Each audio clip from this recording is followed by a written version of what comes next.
Shalawam, this is Hadassah Batsaiwan returning with part 6 of our covenant. And what we're going to look at, we're going to look at the conditions which we, Yashraal, are commanded to keep when covenanted with Yahweh. We know that Yahweh is only interested in people that he is covenanted with.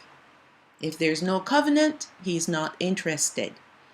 Now, we had looked at conditions in previous lessons, and those conditions, of course, we know are the laws, the commandments, the statutes, and the judgments. But today we're going to look at the token of our covenant, which is also one of the conditions, and it has been highlighted throughout the Torah, but it is one that is often overlooked.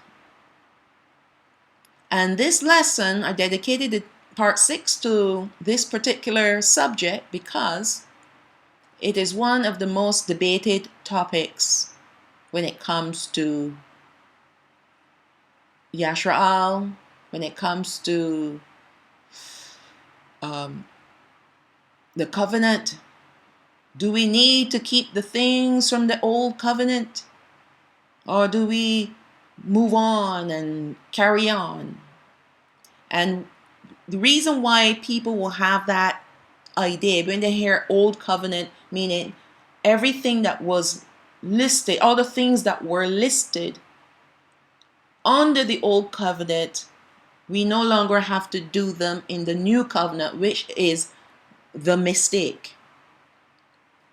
Because people do not understand what makes the covenant old and what makes it new. The covenant itself does not change. The substance of the covenant is not going to change. It should not be changed. It was never changed. Hamashiach didn't change it. He said, if you love me, keep my commandments. What did change to make it old and move into the new era where it is new is the blood.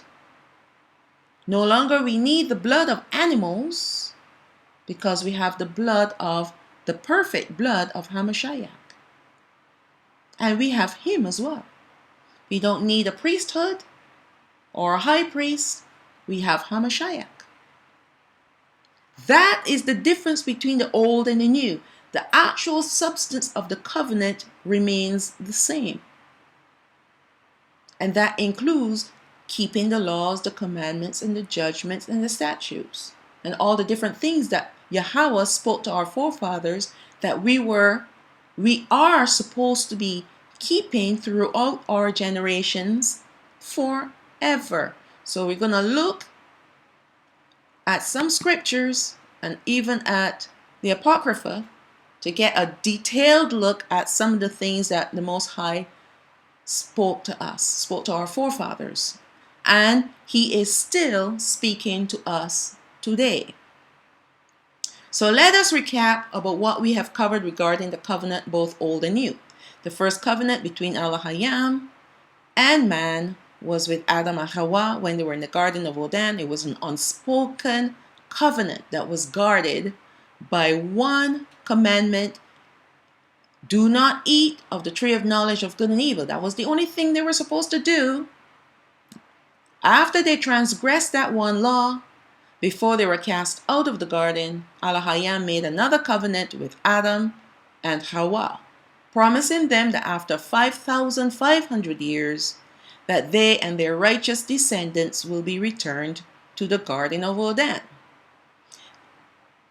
That 5,500 years, or these 5,500 years, will be fulfilled at the beginning of the millennial reign of Hamashiach, when he returns to the earth a second time to reign as king over all the earth. Now I know the beginning of the reign is 6,000 years, but those are actual years. These 5,500 years are prophetic years. There's a 500 year that is called gap years to keep everything in sync. The prophetic years along with the actual years, actual time. I covered this in great detail in a previous lesson. Please watch all the other lessons, part 1 through to part 5, in order to understand what I'm saying moving on, right? We're in part 6. We have one more to cover. And if you watch all the previous lessons, it will help you to understand everything that I am telling you. It will help you to understand the scriptures and the prophecies, the revelations that the Father is wanting us to understand. Okay? Alahayam made a covenant with our forefathers Abraham, Yitzhak, and Yaakov, and that was one of circumcision. So let us look at that covenant. Now, the circumcision is the most debated subject, I would say, amongst our brethren, because some people believe we should, and some people will believe we shouldn't, because in Paul's epistles, it says there's neither neither Jew nor Greek, neither circumcised or uncircumcised, they're all one. Listen, I do not subscribe to Paul's epistles for many reasons. Many reasons. It contradicts what the Most High has told our forefathers. They have transgressed what he said, and they fell into enslavement. Now, I would rather take Alahayam's word as he has spoken it, especially when he says throughout eternity, forever and ever, throughout your generations. When he repeats those words, it's something that we have to keep doing without ceasing. I'm not going to try to find a loophole to get me out of doing the things that he wants me to do. Our forefathers had done that, and look where it got us today. Do you want to take that chance and because, okay, you have to go and get a little snippy snip? Listen, I know Abraham had other children. The Arabs were the offspring of Ishmael. They circumcise their children still. Yes, they do. Yes, they do. But the legitimate seed now is trying to find a loophole where they don't have to do it. Why do I have to do that? Do you think by cutting off that little foreskin is going to diminish size? Do you think you're taking away part of your manhood?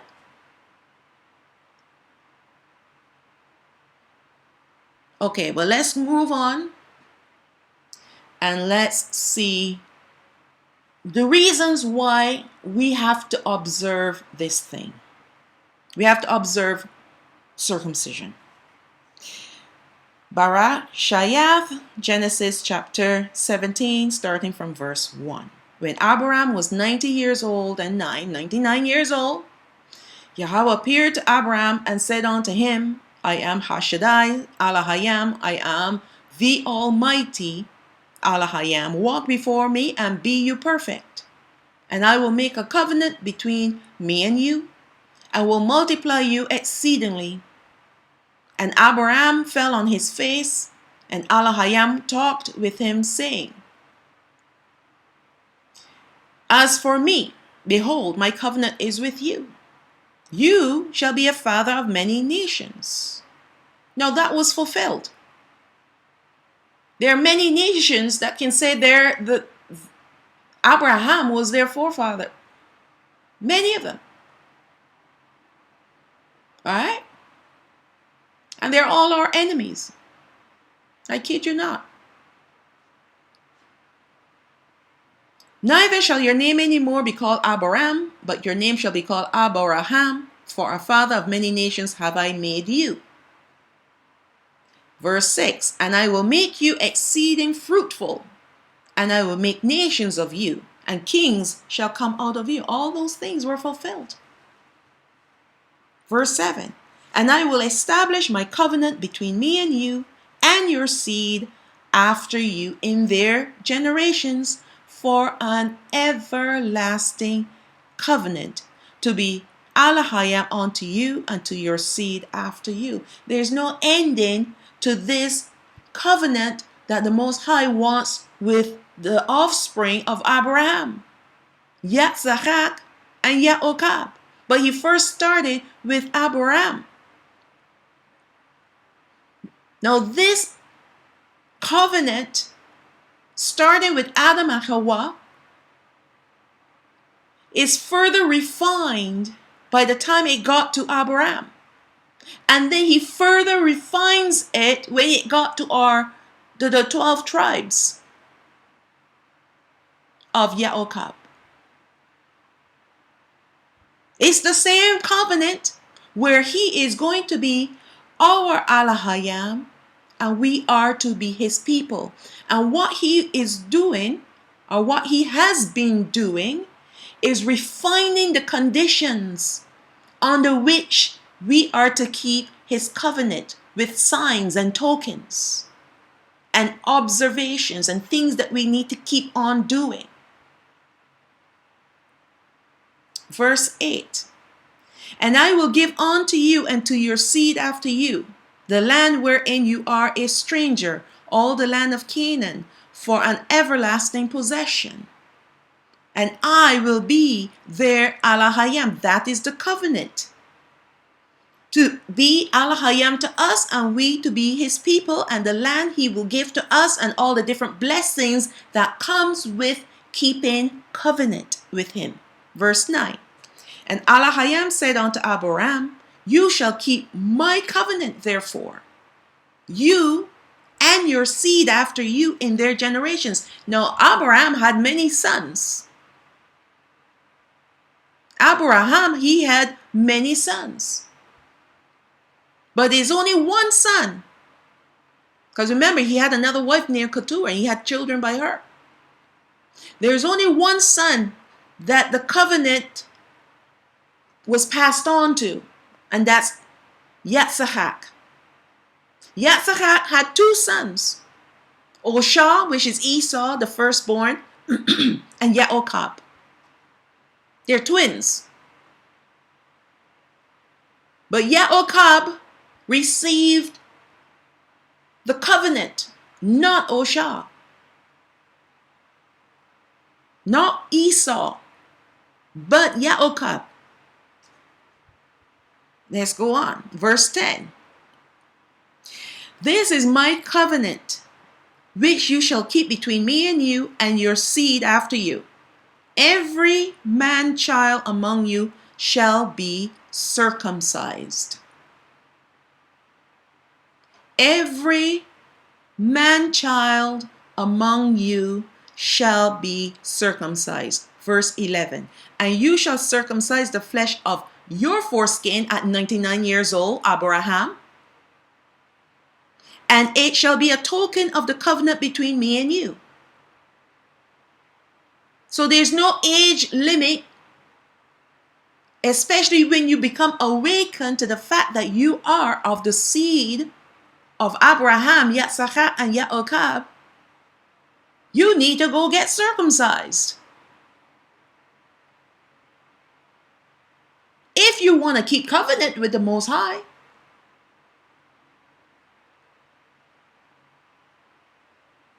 Abraham had to do it at 99 years old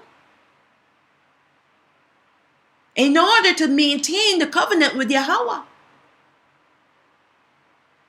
He didn't excuse him and say, you're too old for this, Abraham. You're too old, so therefore I excuse you, but from here on, your children should be circumcised. No, he said you. It starts with you, Abraham.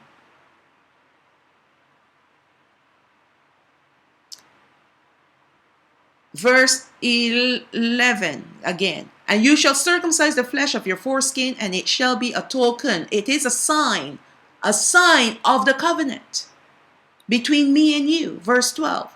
And he that is 8 days old shall be circumcised among you, every man child in your generation, he that is born in your house, or bought with money of any stranger, which is not of your seed. So even those who were not of the seed of Abraham, even because Abraham didn't have children yet. Actually, no, he did have one child. He had Ishmael. But he didn't have any other children yet. But all the male folks in his camp, bought and born, had to be circumcised for this covenant between Abraham and his seed to be activated and observed.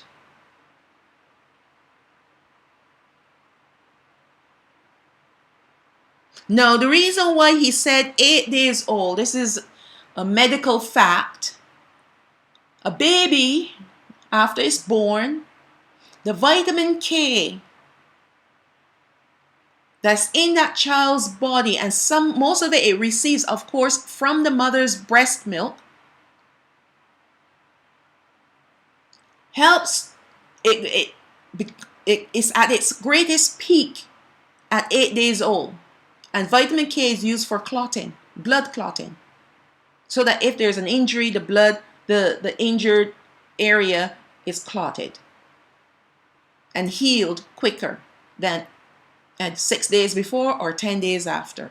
So the vitamin K within that child's body is at its greatest, is at its peak at 8 days old. This is the way how Allah Hayam created the human body. He created with some wonderful mysteries, some wonderful, amazing miracles that occurs, that even science and all the different ones, the experts out there can't even figure it out. But this is the reason why he said 8 days old, and this is specifically speaking to our people. I'm not talking about the Gentiles that want to live and worship other gods. I'm talking about our people that want to worship the Most High. So Abraham, from this day onward, any child that was born, any man child that was born, after 8 days, it had to be circumcised. Not the day before and not the day after. However, at this point of time when Yahweh spoke to Abraham, he said, you be circumcised, and you also circumcise your son, and you also circumcise all the men in your camp, bought or born.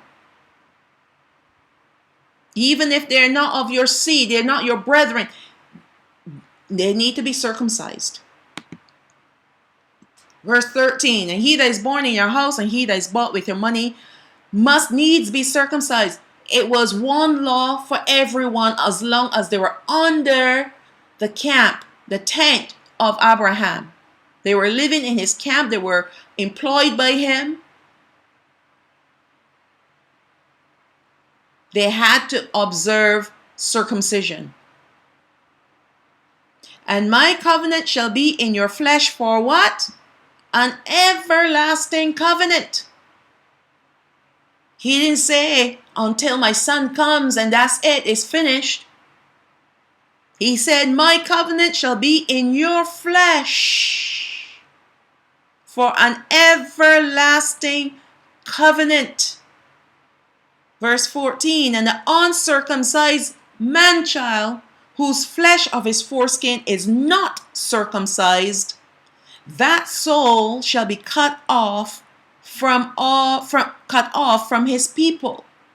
He has broken my covenant.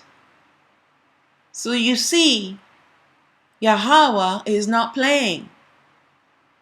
He's going to cut you off if you're not circumcised and you claim you want to keep covenant with him, but you don't have the sign, the token of that covenant.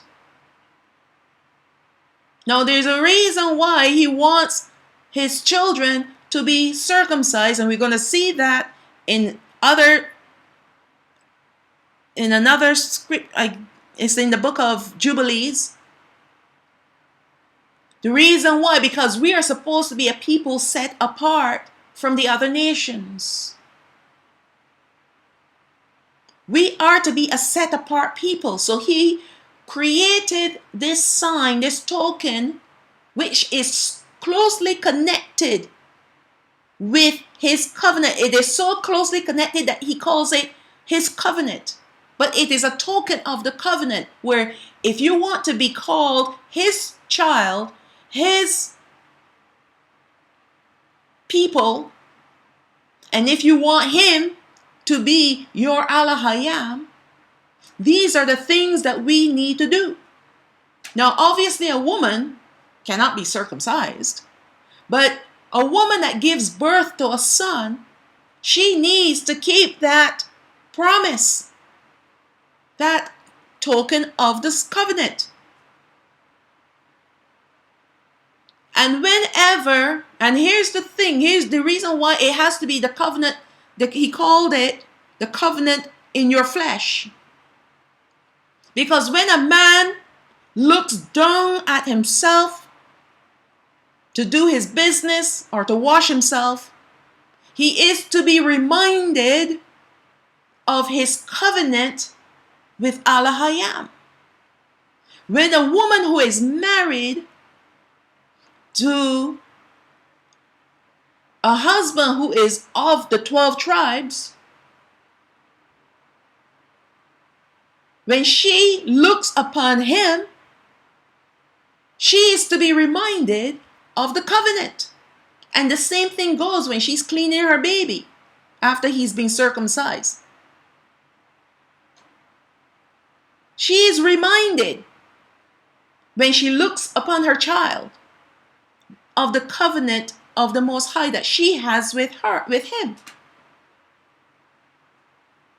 So it is to remind us, everything that he gives us to do is to bring back this idea, this memory of our covenant with him. We are to be reminded constantly, over and over again, we are in covenant with Elohim. And the reason why we have to be reminded is because we have the enemy of our souls constantly trying to draw us away into pagan worship. So until the time when we are completely removed and he is completely condemned forever, we have to keep doing these things. In fact, we have to keep doing these things even under captivity.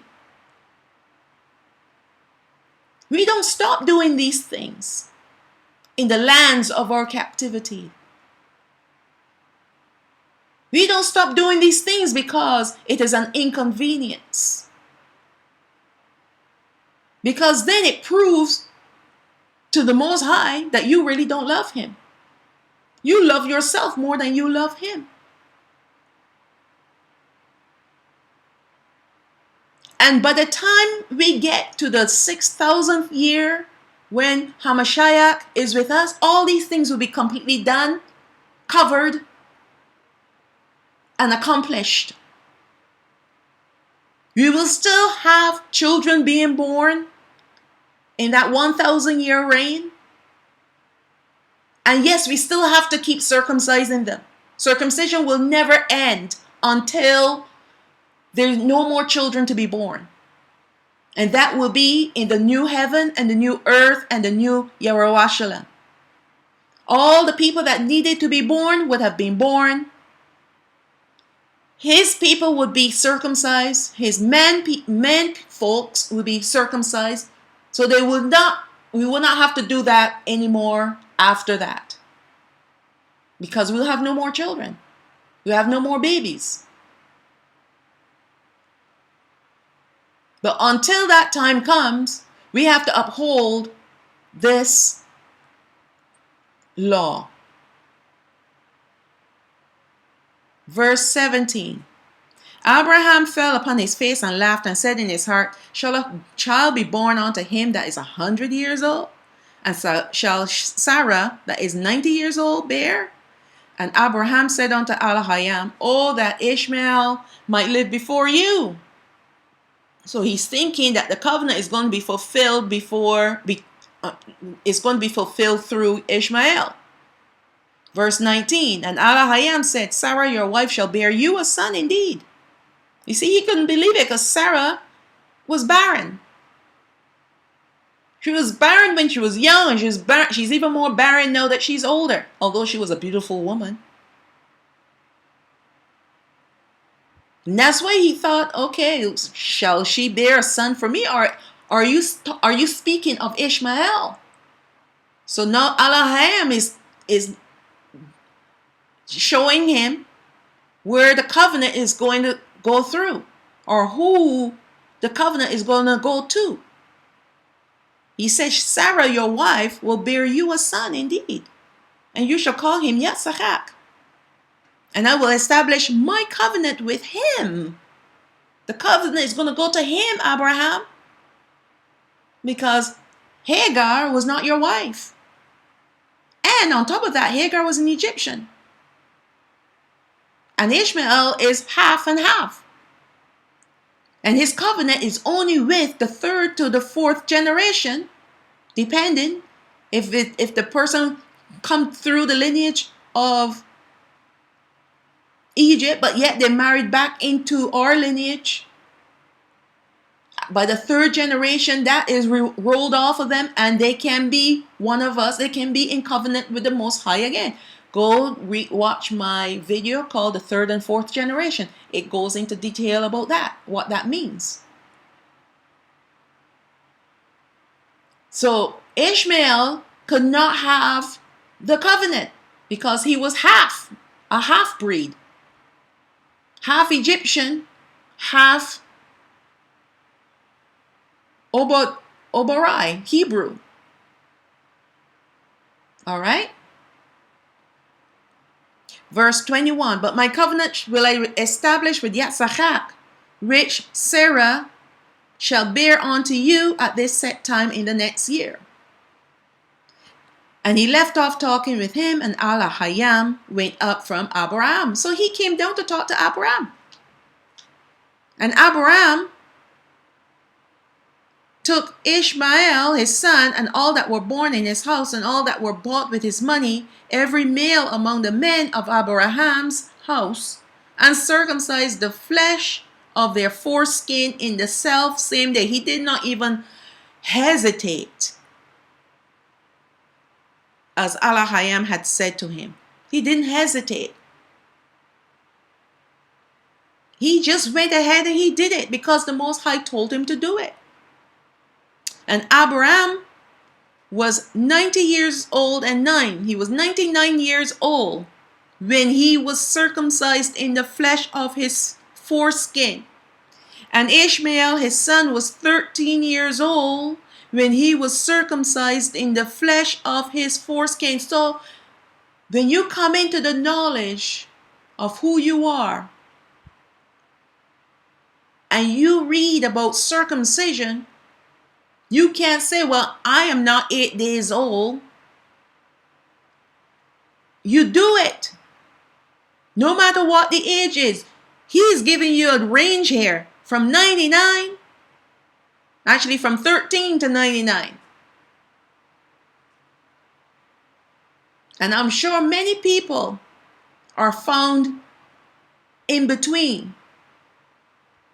Their age groups are found in between 13 and 99. Not saying that if your son is 12 years old that he cannot be circumcised. You need to circumcise your children, your man children, if you want to bring them into covenant with Yahweh. And this is the reason why our children go astray. They go astray because you as a parent is tolerant. And you become tolerant even with your relationship with Yahweh. And then you wonder why your children is flying the coop.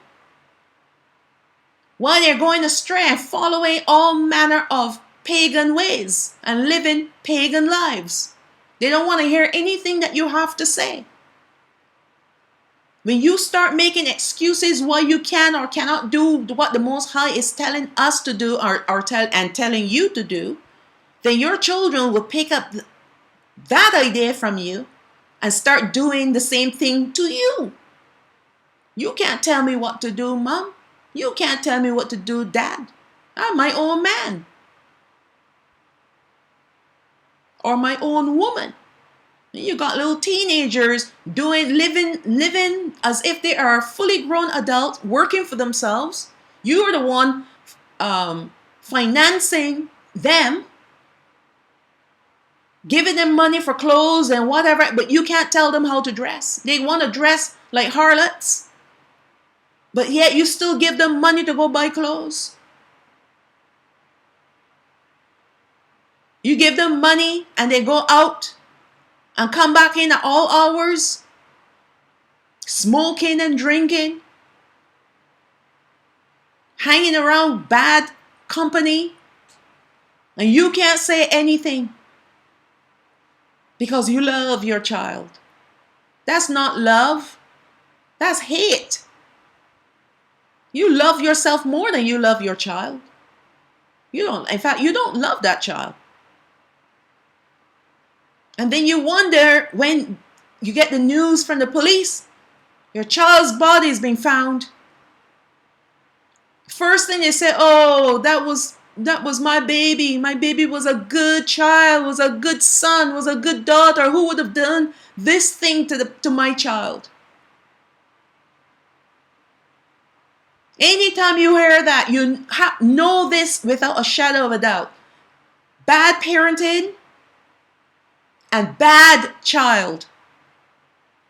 Because if that child was in the mother's house, under her roof by a certain hour and not out there doing her business, she would not be caught in the crossfire, or she would not be caught in trouble. And a lot of these parents are tolerant with their children. But I digress. Tolerant. And that's why a lot of them will say, no, I can't go and get circumcised now because I'm too old. No, you're never too old to keep covenant and observe his commandments. That's why many are called, few are chosen.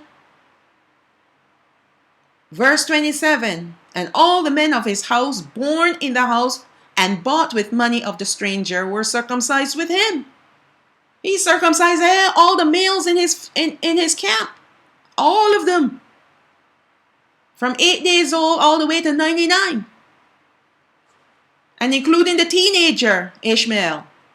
Jubilees chapter 15 verse 24. Now this is going to go deeper as to why we need to be circumcised. Our male children, adults, need to be circumcised, especially today. On the same day was Abraham. So this is picking up from where I just left off from Bara'ashayath 17. Because I didn't want to repeat what was said. This is just the part of Jubilees that goes into deeper details that is not found in Bara'ashayath. So it's chapter 15, starting from verse 24. On the same day was Abraham circumcised, and all the men of his house, and all those whom he had bought with money from the children of the stranger, were circumcised with him. They were all circumcised with him. 25. This law, and I have it underlined, this law is for all the generations forever. What does that word forever means? There's no ending to this law. And there is no variance. That word should be variance of days. And no omission of 1 day out of the 8 days. For it is an eternal law. So you can't change it and say, okay, well, I'm going to circumcise my baby on the 7th day, or I'm going to circumcise him on the 10th day, or in 2 weeks, or in 2 months. 8 days. Now, this is an awakened parent. These are awakened parents, mother and husband. Husband being circumcised already. Now they have a baby boy. 8 days later, that baby needs to be circumcised. If you are a male and you're now awakened, he's not going to hold that against you. You need to be circumcised. Because as the word says here, it is an eternal law. Ordained and written on the heavenly tablet. So it is written down in heaven that these things need to be kept. Verse 26. Everyone that is born of the flesh. Everyone that is born, the flesh of whose foreskin is not circumcised on the 8th day, does not belong to the children of the covenant, which Yahweh made with Abraham. But instead they belong to the children of destruction.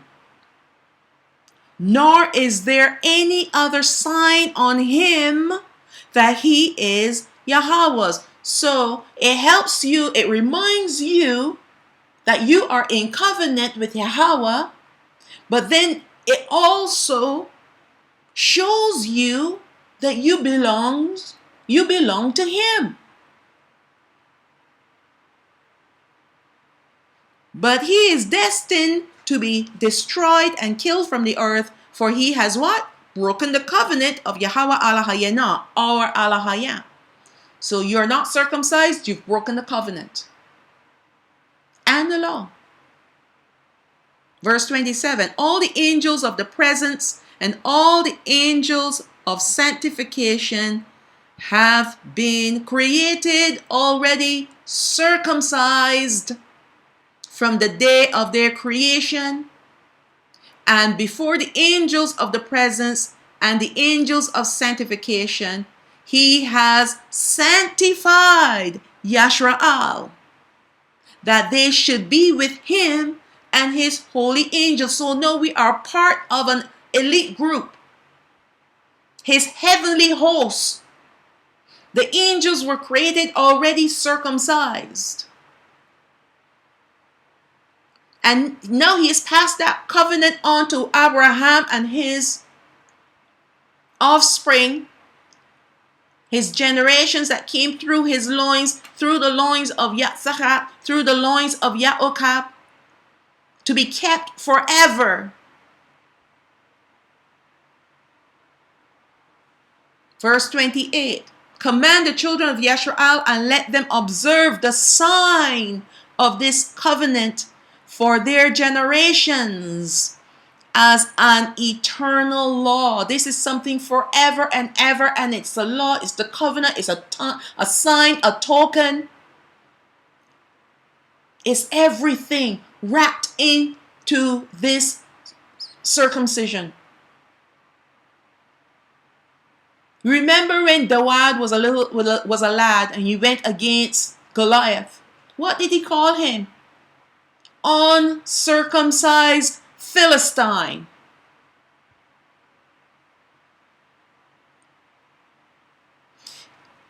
And going on from as an eternal law, and they will not be rooted out of the land.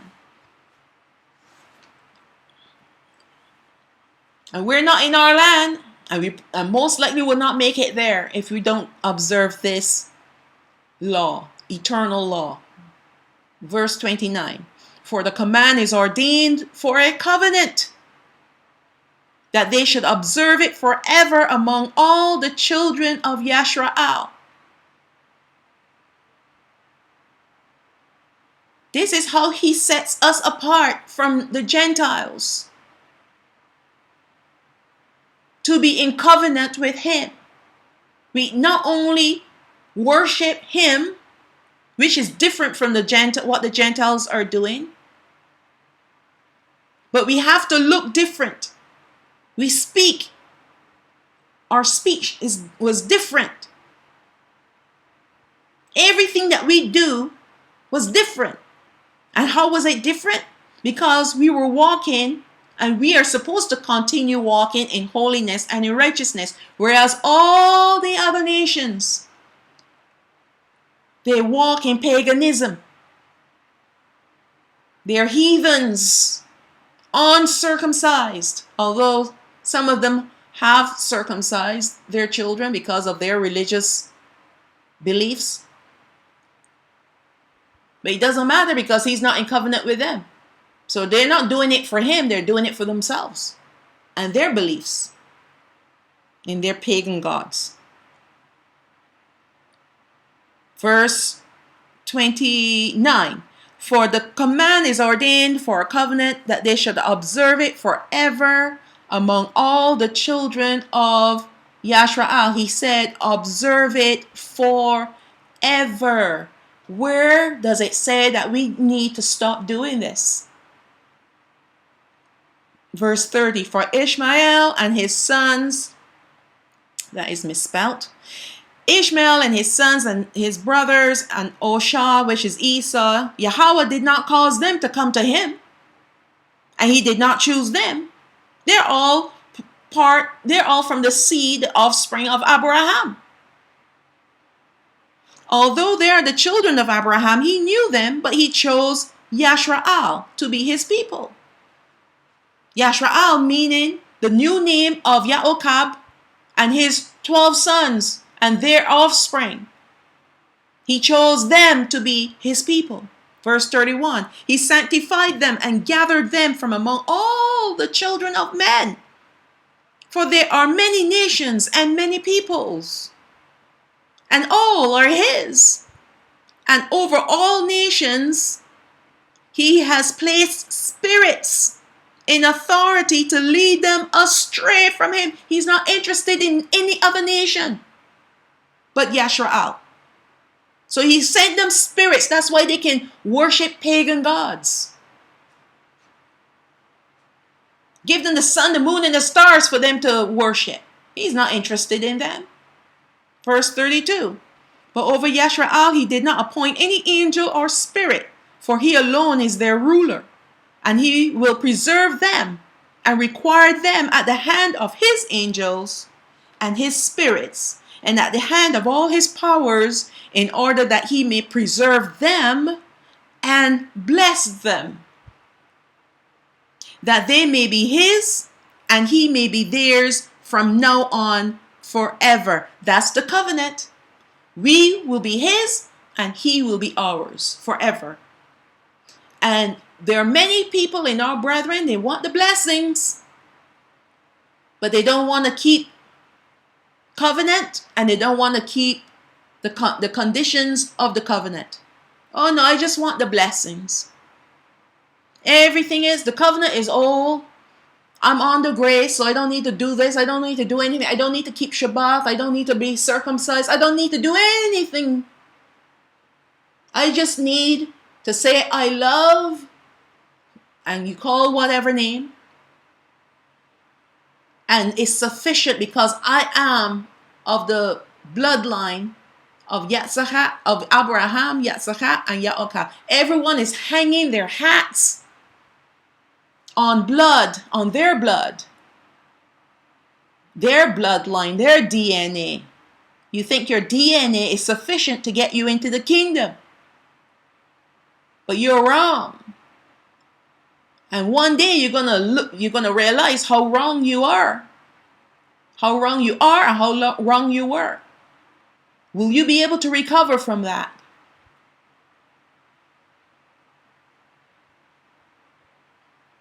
And will he be interested in you after the fact? You have to ask yourself this question. This is a serious question. A lot of people are hanging their hats on DNA and thinking that's all you need is to be called a Hebrew Israelite or whatever you want to call yourselves. And that's sufficient. You don't need to do anything else. Everything else, if there needs to be something else, then he'll throw it at me when we go into the wilderness on the second Exodus. I already covered that. I'm not going to go back there. Now everyone is hanging their hat on this second Exodus. They are hanging their hats on the DNA. Verse 32. But over Yashrael he did not appoint any angel or spirit, for he alone is their ruler. I'm going to read this over because it's important to realize that he's the one that is governing us, and he sends his angels and his Ruach HaKodesh, and he also sends his powers to protect us and preserve us as a people, because we are the most persecuted people on this earth. They want to destroy us. Why? Because Satan hates us. He hates Yashrael, the northern and the southern kingdom. He was only too happy when the Most High split us up. So then he started pitting us one against the other, the northern kingdom against the southern kingdom. To the Most High said, okay, enough of that. Let me send this northern kingdom far away from the southern kingdom. Because the southern kingdom, they have a work to do. My son must come through the southern kingdom. And when they started doing even worse than the northern kingdom, he scattered them too.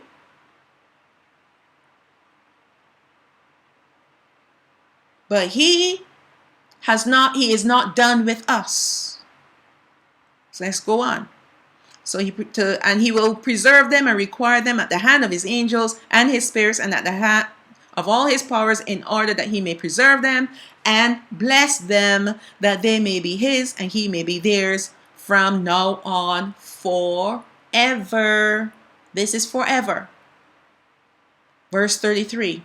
I announce to you that the children of Yashrael will not keep true to this law. Is not true. Is not true today. And they will not circumcise their sons according to all this law. No, is that not true? It is. For in the flesh of their circumcision, they will omit this circumcision of their sons. And all of the sons of Beliar will leave their sons uncircumcised as they were born. Now the Gentiles, who are the sons of Beliar, they leave their sons uncircumcised. For in the flesh of their circumcision, they will omit this circumcision of their sons. And that's what's happening today. You know what they will say? Well, it's not the circumcision of the flesh that the Most High is interested in. He is interested in the circumcision of the heart.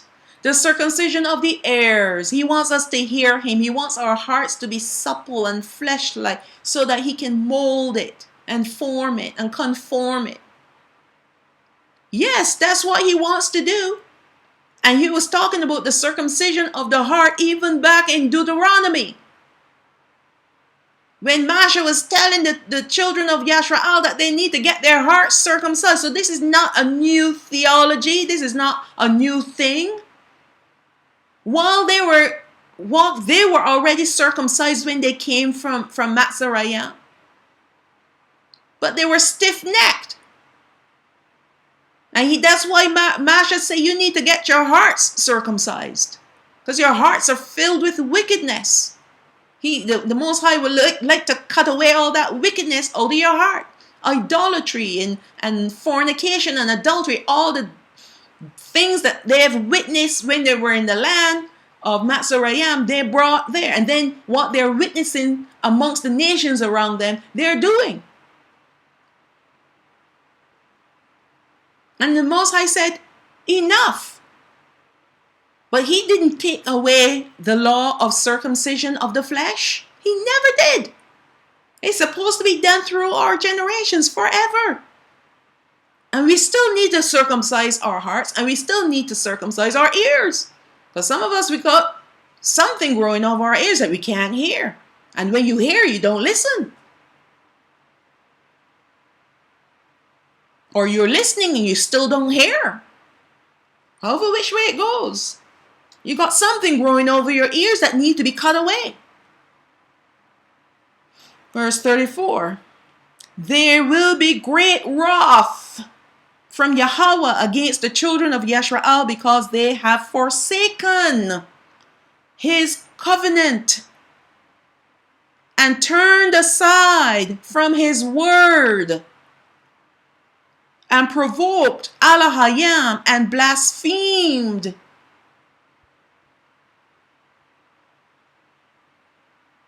Because they do not observe the ordinance of this law.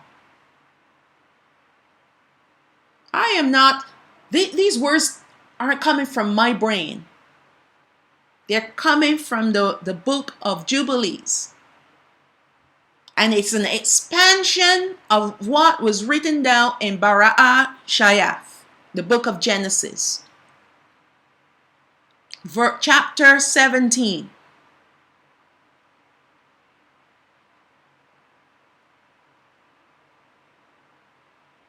For they have treated their genitalia, continuing on verse 34. For they have treated their genitalia like the Gentiles. How did the Gentiles treat their genitalia? They did nothing to it. They left the foreskin on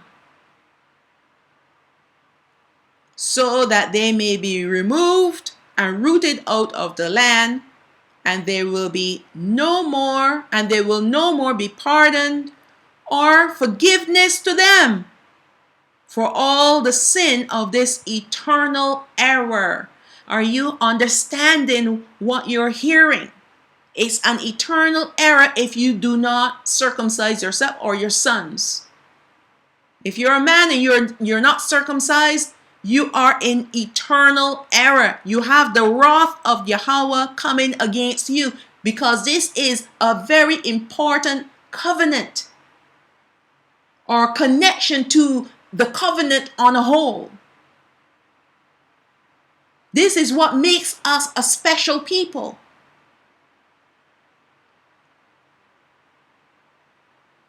In connection with all the other things that he has given to us, to when combined together, creates this awesome covenant that he wants with us.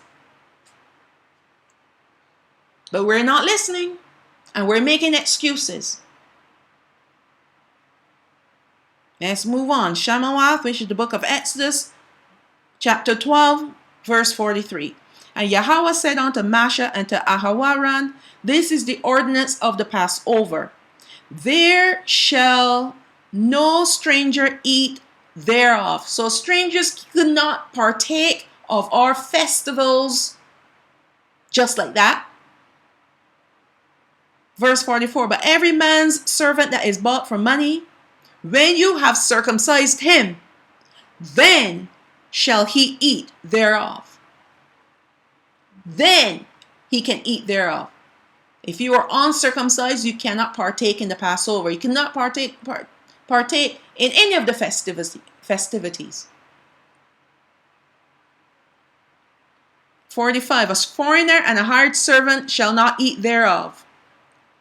In one house shall it be eaten, and you shall not carry forth any of the flesh abroad out of the house, neither shall you break a bone thereof. Verse 47, all the congregation of Yashrael shall keep it. Only the congregation of Yashrael was able to keep it, because at that point they were all circumcised. Verse 48, when a stranger shall sojourn with you and will keep the Passover to Yahweh, let all his males be what? Circumcised, and let him come near and keep it. But if he's not circumcised, he couldn't keep the Passover. He could observe the festivals that Yahweh gave his people. He couldn't. And he shall be as one that is born in the land. For no uncircumcised person shall eat thereof. One law, verse 49, one law shall be to him that is homeborn, meaning of the 12 tribes of Yashrael, and unto the stranger that sojourned among you. So there wasn't one law for Yashrael and another law for the Gentile. And that brings to mind, because some people will say, but wait a second. In the book of Acts, when there was a big debate about what the disciples were telling the new converts that they needed to be circumcised in order to be saved. And there was this huge debate over it. And they concluded that the new converts, if they were Gentiles, did not need to observe circumcision, which was wrong. And people use that as a reason to say, well, I don't need to be circumcised because it wasn't well observed back in those days with the apostles. They were wrong. They were very, very wrong, because if they went back to these scriptures, to these books, it spells it out clear as crystal. Everyone needed to be circumcised if you want to be part of our people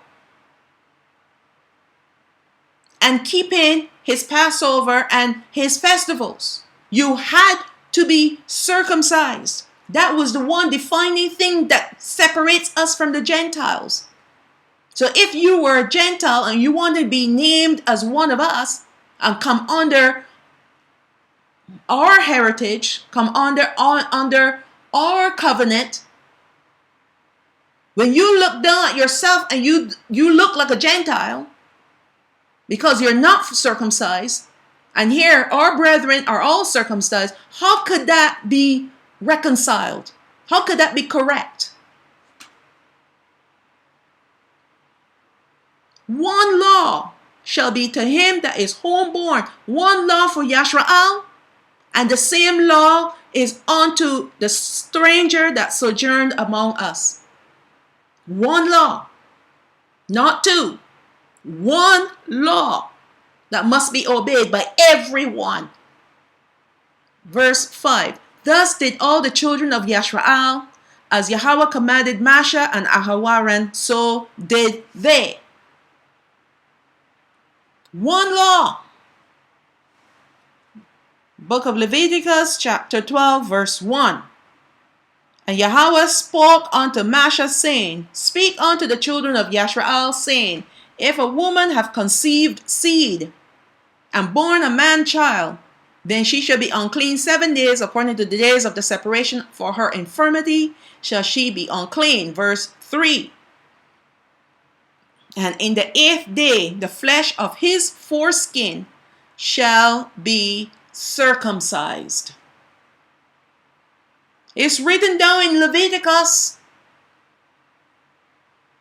Yahawashawa'o, the book of Joshua, chapter 5, verse 1. And it came to pass, when all the kings of the Amorites, which were on the side of Yarden, which is Jordan, westward, and all the kings of the Canaanites, which were by the sea, heard that Yahweh had dried up the waters of Yarden from before the children of Yashraal until we were passed over, that their heart melted.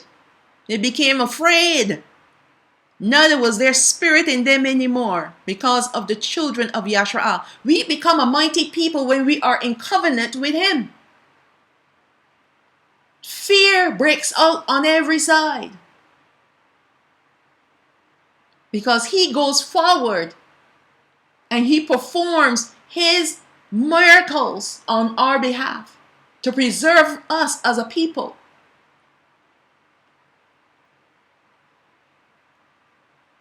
Verse 2. At that time, Yahweh said unto Yahawashua, Make you sharp knives, and circumcise again the children of Yashraal the second time. Now, they weren't circumcised before, and then what I'm trying to say, it wasn't that they were circumcised before and he's circumcising them again. No, these children were not circumcised. This was the offspring of those that came out from Matzarayim in the first Exodus. All right. So he is instructing, Yahweh is instructing Joshua, who is Yahawashua, to circumcise these children. Verse 3. And Yahawashua made him sharp knives and circumcised the children of Yashraal at the hill of the foreskins. And this is the cause why Yahushua did circumcise all the people that came out of Matzorayim that were males, even all the men of war. They died in the wilderness, by the way, after they came out of Matzorayim. Verse 5. Now all the people that came out were circumcised. They kept circumcision while they were in Matzorayim. They circumcised their sons when they were in captivity in Matzorayim. But all the children that were born in the wilderness, by the way, as they came forth out of Matzorayim, them they did not circumcise. So you see why the father was angry with these people?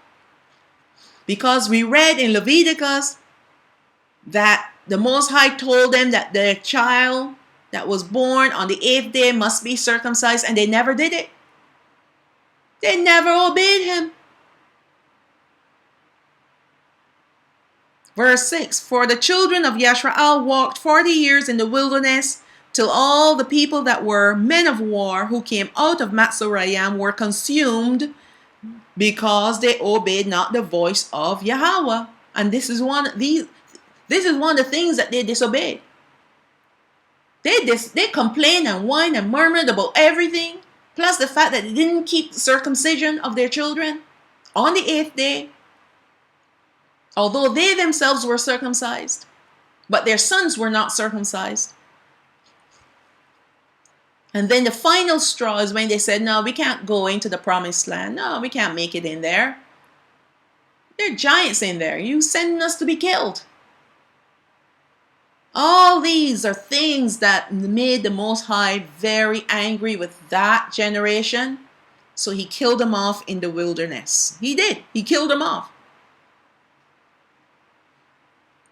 Okay, let's move on. Continuing on. Unto whom, this is still verse 6. Unto whom Yahweh swore that he would not show them the land, which Yahweh swore unto their fathers that he would give us, a land flowing with milk and honey, with richness and sweetness. Verse 7. And their children, whom he raised up in their stead, them Yahushua, which is Joshua, circumcised, for they were uncircumcised, because they had not circumcised them by the way. They didn't do anything. They didn't do what the Most High told them to do. Verse 8. And it came to pass, when they had done circumcising all the people, that they abode in their places in the camp till they were whole, meaning they spent 3 days to be healed. It is a painful ordeal, but it's not life-threatening. What is life-threatening is when you don't obey the Most High and He is done with you. That is life-threatening. This is not. This is a piece of skin that needs to come off. If you want to be in covenant with Him, that is. If you don't want to be in covenant with Him, well, keep your foreskin. Verse 8. And it came to pass, we did that already. Verse 9. And Yahweh said unto Yahushua, this day have I rolled away the reproach of Matzorayim from off of you. Hallelujah. We are living under a Babylonian system that has completely removed our identity from way, way, way back with our great-great-great-grandparents. So we have the reproach of Babylon upon us, because not only were our identity removed, but we were brought into idolatry, worshiping their gods. And now the Father, 4 generations later, have woken us up. We are awakened. And we're coming into ourselves. We're realizing that we need to be covenanted with him, and all these different things that we used to do were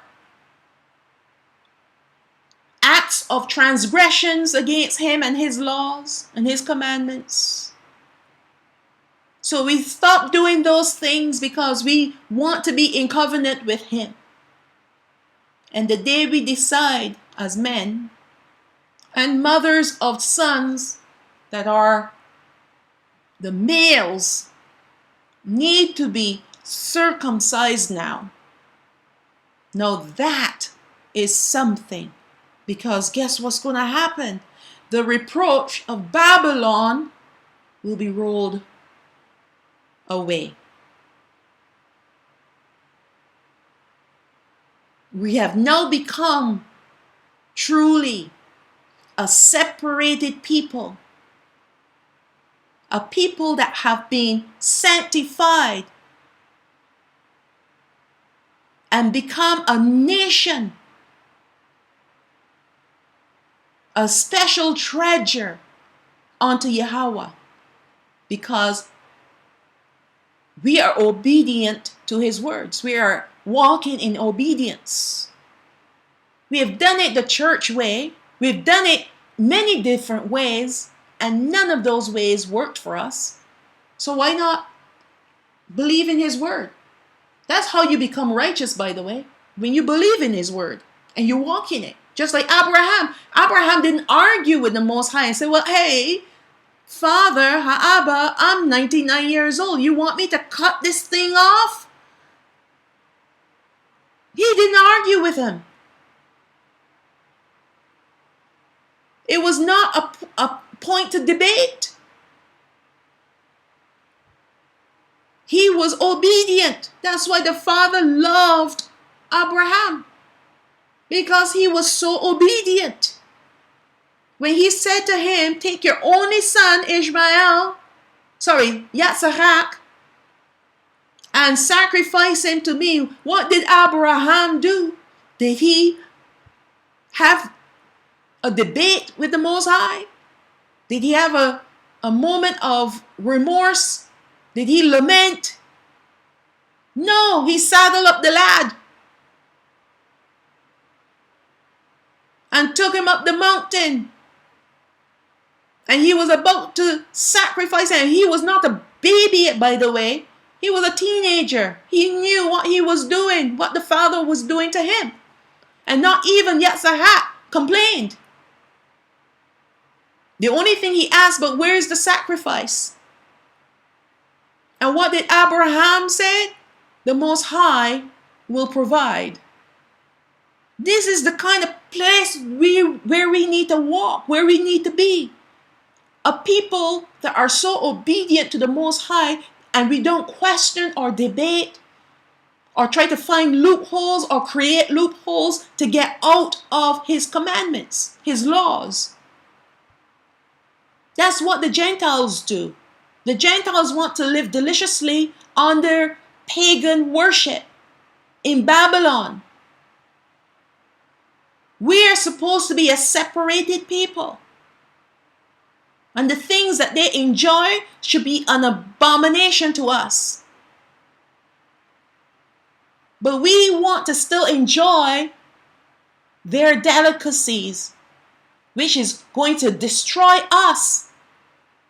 Or let me rephrase that, destroy you, because it's not going to destroy me. I don't like Babylon. I don't like its system, and I don't like its delicacies. I don't like it.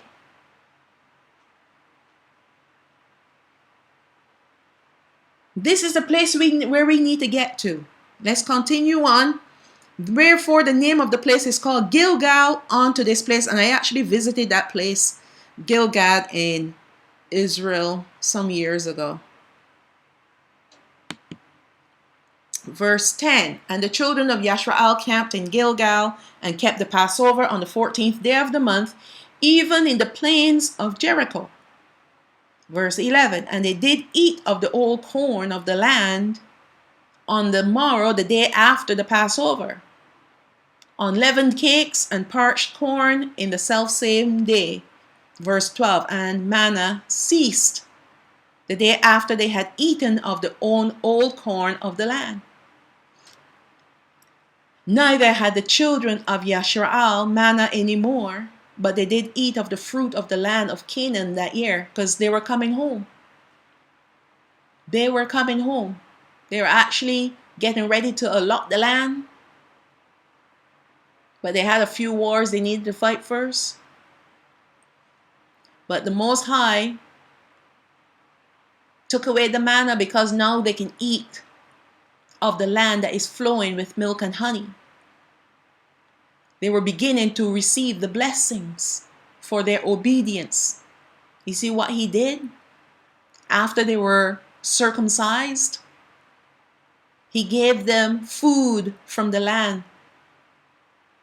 So they didn't have to eat manna anymore. Not saying that manna is a bad thing. Actually, manna was a blessing. But the Most High promised them a land flowing with milk and honey that they were going to eat of.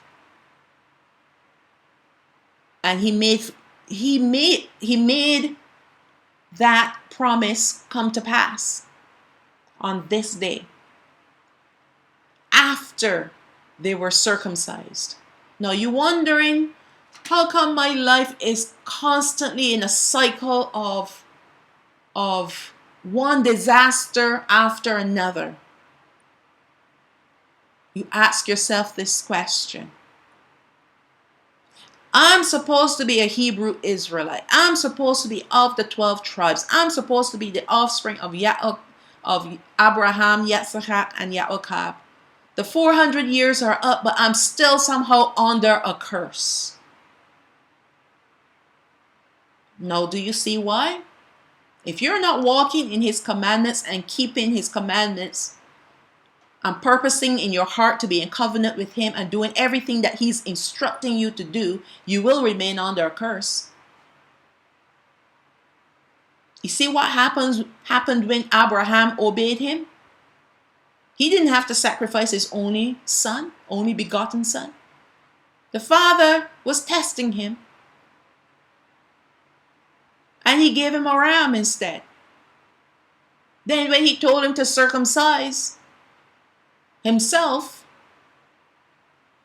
what happened the year after? He got his son, Yitzchak.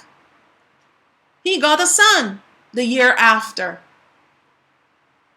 All this time he was waiting for the promise to come, the promise of a son to come, and nothing happened. But the year after he circumcised himself, the son came.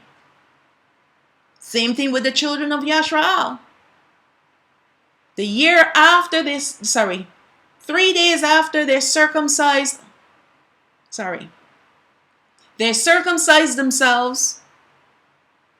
After the 3 days of rest, then they celebrated the Passover, and the day after that, because those are high holy days and you can't do any work, they were able then to eat of the fruit of the land of Canaan, and they were starting to receive the blessings through the promise that he had given to our forefathers many generations ago. And the manna ceased to show that he was going to provide for them in a different way. He was going to give them the fruit of the land, the goodness, the richness, the sweetness. The manna was only temporary because they were going to pass through. They were passing through the wilderness to get to the land. And while they were passing through, he gave them the heavenly bread to sustain them. But now he didn't have to give them the heavenly bread anymore because they had the wheat and the barley and all the different things in the land, growing, waiting for them. And it's the same thing with us today. When we are obedient to him and his word and his covenant and the tokens of his covenant and the conditions of his covenant, and we're walking circumspectly before him, then he opens up the window, he will open up the windows of heaven and pour down his blessings upon us. Deuteronomy 28.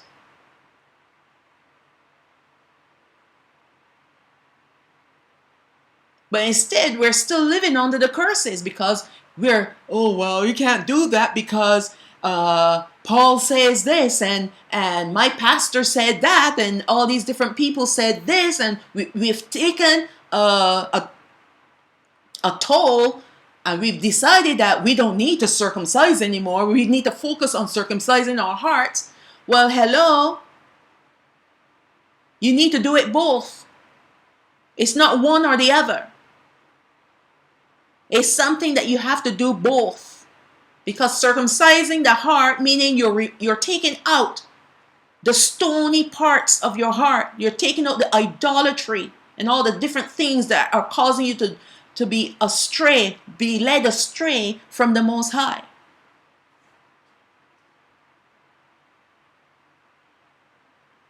There's no degree of change. You can't change this law.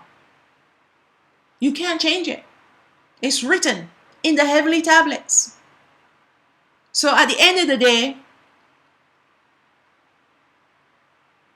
we can see why there will only be a remnant that will be in covenant with him, that he will regather.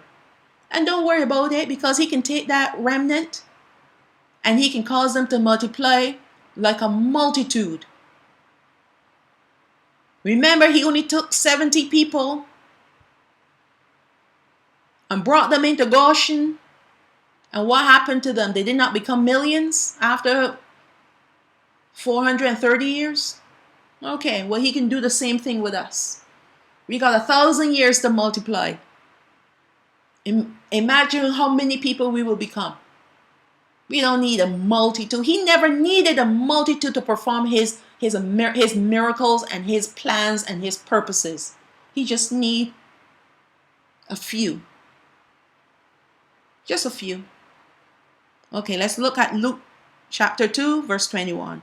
And when the 8 days were accomplished for the circumcising of the child, we're talking about Hamashiach now. His name was called Yahawashawa'o, who was so named of the angel before he was conceived in the womb. And when the days of her purification, according to the law of Masha, were accomplished, they brought him to Yarawashalam, which is Jerusalem, to present him to Yahweh. As it is written in the law of Yahweh, every male that opens the womb shall be called holy to Yahweh, and to offer a sacrifice according to that which is said in the law of Yahweh, a pair of turtle doves or 2 young doves. So even Mariam and Yahusap, they obeyed the law and circumcised their son on the 8th day. Yochanan 14, verse 15. If you love me, this is what Yahawashawa'o is saying. If you love me, keep my commandments. Jumping down to 21. Same chapter. He that have my commandments and keeps them, he it is that loves me. He that loves me shall be loved of my Abba, and I will love him and will manifest myself to him. And I think a lot of reasons why people are having problems believing in Hamashiach is because he has not manifested himself to them. And why is he not manifesting himself to them? Is because they're not in covenant with him. And their hearts are stony. And they're refusing to obey him and to do the things that his spirit, his Ruach HaKadosh, is instructing them. And when you resist the Holy Spirit, the Ruach HaKadosh, Hamashiach is not going to manifest himself to you. So now you're thinking, well, he can't be real then. He's got to be a Roman plant or something, because he has not shown himself to me. All I keep hearing is this Hamashiach, Hamashiach, but I have not had an experience with him. He has not manifested himself in me or to me. And there's a reason why. It's because he's probably done with you. So now you're off doing even worse, proclaiming that he does not exist and telling people that we don't need him. All the things that they claim that he did for us, we can do it ourselves. Or it's not necessary to be done. We can go straight to the Father. And all these different things, remember, Satan will have his his agents. He will have his agents set up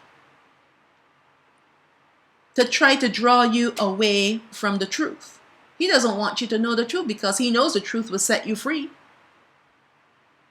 And once you're set free, whom the Son has set free is free indeed. He has no more hold on you. The most he can hope for is to cause you to stumble. But the Ruach HaKodesh is there to help pick you up and shake the dust off and you move on and you learn from that lesson. Never to be fallen again by the same trick, the same plot.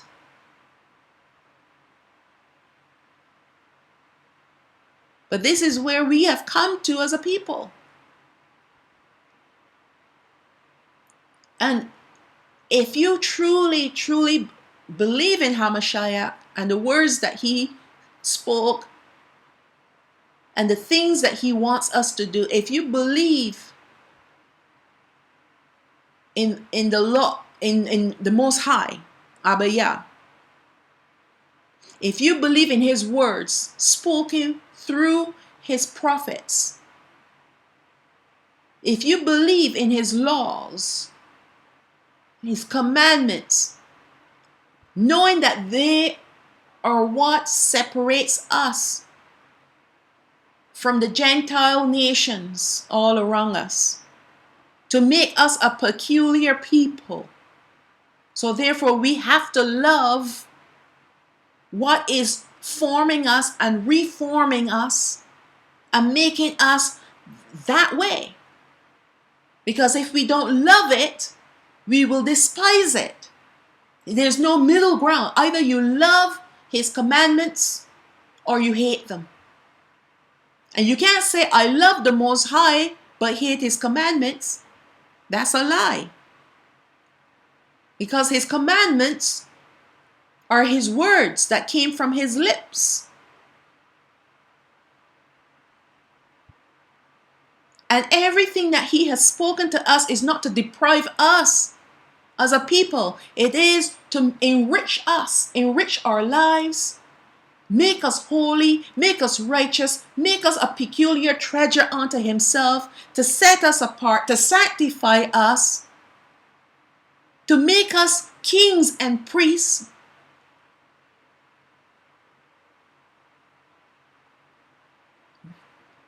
It is not his word, his commandments are not there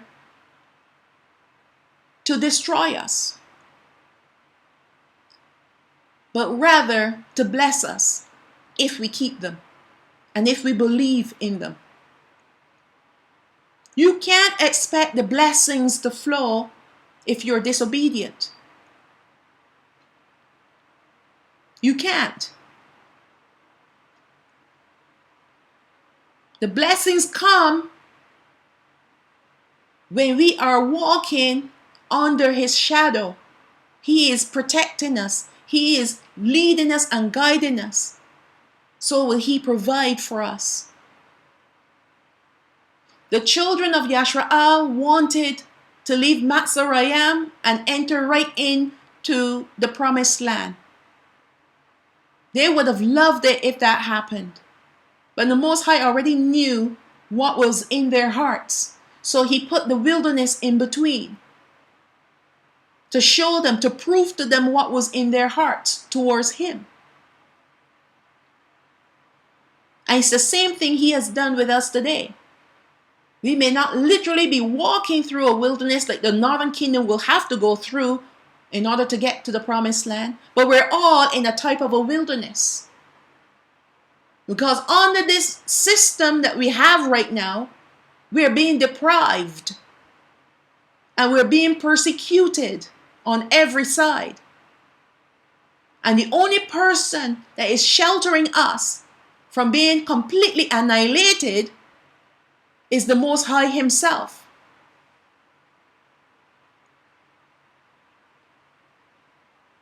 But yet we still want to hold on to our own righteousness and our own merits, and thinking that we have something that He wants. The only thing He wants from us is obedience. If there's no obedience, then He's not interested. Disobedience is rebellion. When you're obedient, then you will follow and do everything that He says to do without complaint, without debate, without murmuring. You will just happily do it because you love Him.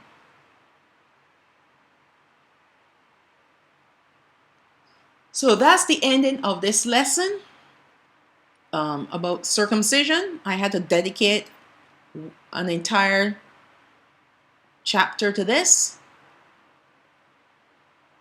Part 6 to this, because it is very, very significant to us as a people. So I have one last lesson to go, part 7, and that would conclude the entire lesson called Our Covenant. Please stay tuned. I wish you well, and Shalawam, Shalawam. May the Most High bless you and keep you.